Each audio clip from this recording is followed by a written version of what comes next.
There's a lot more to a hand-knotted carpet than a pretty face. Just do the math.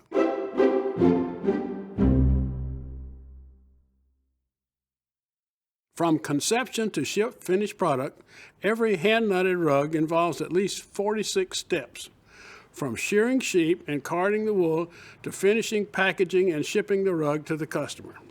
By the time this carpet reaches the retail dealer, as many as 150 people have participated in some step of the process.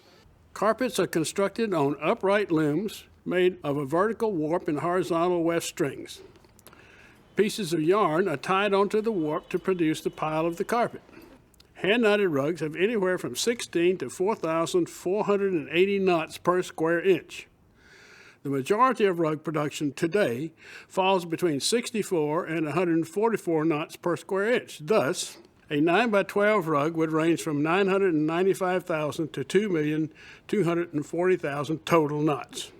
The actual weaving time for a 9x12 rug with 120 knots per square inch is about 3 to 4 months, with weavers working 12 hours per day for 6 days a week. After the rug is woven, finishing requires another 3 months and involves washing, clipping pile, blocking, and end and side finishing.